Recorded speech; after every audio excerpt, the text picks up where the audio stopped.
Bienvenue sur Stéphité. Nouvel feuilleton, Vivre d'amour, épisode 1. L'épisode commence avec une scène joyeuse dans un parc ensoleillé. Elena, une mère aimante, joue avec ses deux filles, Frida et Angelica. Elle participe à une course amicale et Elena, rayonnante de bonheur, encourage ses filles à courir plus vite. Angelica, la plus jeune, s'efforce de suivre le rythme de sa grande sœur Frida, qui mène la course avec enthousiasme. Les filles, essoufflées mais ravies, s'effondrent dans les bras de leur mère, riant et haletant. Elena les serre contre elle et leur dit combien elle les aime, les assurant qu'elles sont toutes les deux ses princesses. Frida, un peu jalouse, demande à sa mère si elle préfère Angelica, ce à quoi Elena répond en souriant que l'amour d'une mère est inconditionnel et égal pour tous ses enfants.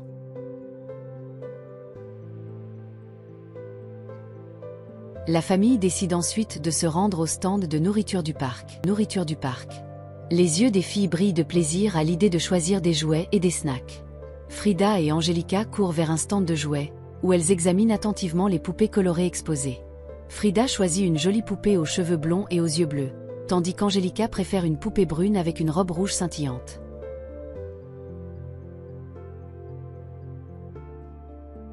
Elena, ravie de voir ses filles si heureuses, leur achète les poupées et leur promet qu'elles auront aussi des snacks délicieux.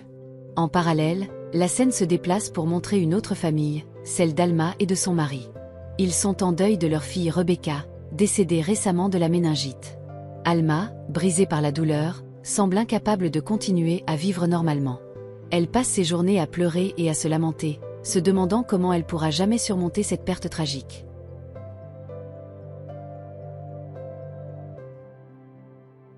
Son mari, profondément préoccupé, discute avec un ami de la possibilité de consulter un spécialiste en ville pour aider Alma à surmonter son chagrin.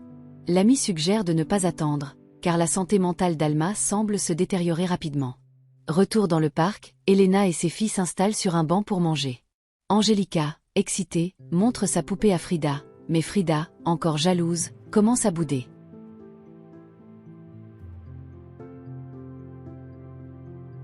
Elena essaie de calmer les tensions entre ses filles en leur proposant de choisir leur snack préféré. Elle décide de commander des élotes, épis de maïs grillés, et des pambazos, sandwichs mexicains épicés.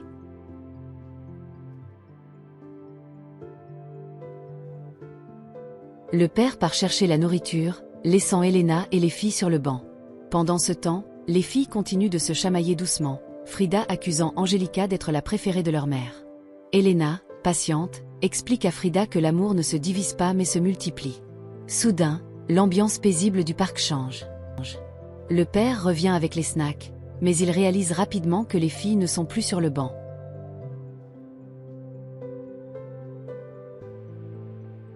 Pris de panique, Elena et lui commencent à chercher désespérément Frida et Angelica, criant leur nom et demandant de l'aide aux passants. Leurs cœurs battent à toute vitesse, chaque seconde semblant une éternité.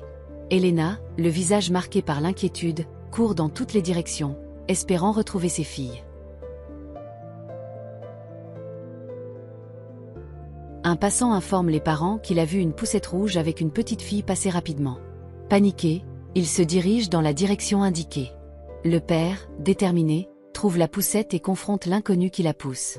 Pensant qu'il pourrait s'agir de l'un de leurs ravisseurs, il exige des réponses.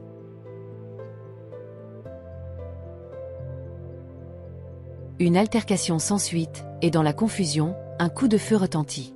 Le père est abattu, laissant Elena dévastée, hurlant de douleur et de désespoir. La scène est chaotique, les gens autour paniquent et appellent à l'aide. Elena, maintenant seule et brisée, essaie de reprendre ses esprits. Son mari est mort, et ses filles sont toujours portées disparues. Elle est emmenée par des passants et des policiers qui tentent de la calmer et de la consoler.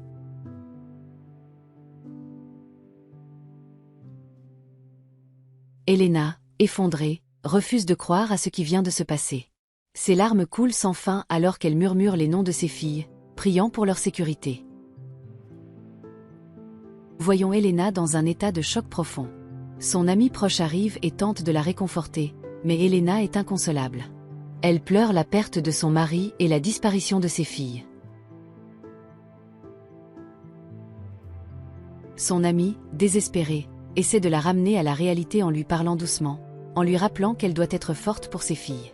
Elena, cependant, est submergée par le chagrin et le désespoir. Antonio et Alma discutant de leur fille adoptive, Rebecca, qui porte des vêtements. Alma se demande quand Antonio cessera de traiter Rebecca comme si elle n'était pas leur propre fille.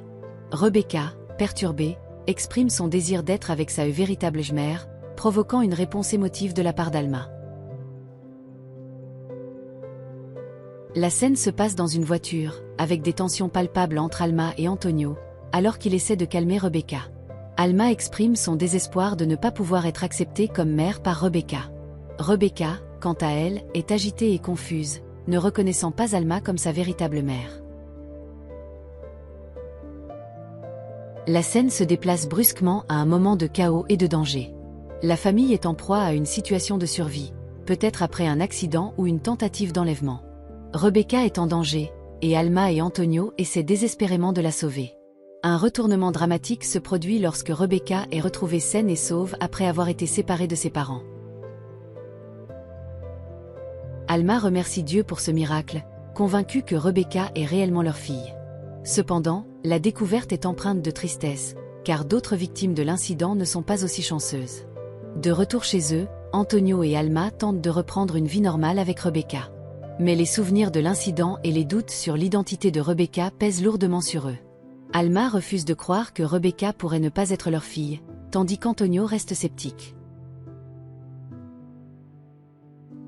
Elena, la mère biologique de Rebecca, est désespérée. Elle cherche inlassablement sa fille, croyant fermement qu'elle est encore vivante malgré les preuves contraires. Son amie tente de la calmer et de la convaincre de la réalité, mais Elena refuse d'abandonner l'espoir. Antonio et Alma sont en désaccord sur ce qu'ils doivent faire avec Rebecca. Alma insiste pour garder la petite fille, malgré le risque de poursuite légale. Antonio est inquiet des conséquences, mais l'amour qu'il porte à Rebecca le pousse à accepter la décision d'Alma. Rebecca, encore perturbée par les événements récents, montre des signes de stress et de confusion. Elle parle à ses parents de ses souvenirs, mélangeant réalité et rêve. Alma tente de la réconforter, lui affirmant qu'elle est sa véritable mère et que tout ce qu'elle se rappelle n'est que le fruit de son imagination. La famille essaie de trouver une nouvelle normalité. Alma se montre plus protectrice et aimante que jamais envers Rebecca, déterminée à ne jamais la perdre à nouveau. Cependant, la question de l'identité de Rebecca reste une ombre persistante.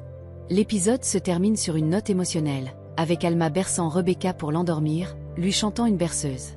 La scène est empreinte de tendresse, mais aussi de tensions sous-jacentes, car le spectateur sait que les vérités non dites et les secrets pourraient bientôt remonter à la surface. Cet épisode est riche en émotions, avec des thèmes de perte, de désespoir, et de l'amour parental inconditionnel. Alma et Antonio sont confrontés à des défis immenses, tandis qu'Elena lutte pour retrouver sa fille. Rebecca est au centre de ce tourbillon d'émotions, confuse et vulnérable. L'épisode plante le décor pour des confrontations futures et des révélations bouleversantes.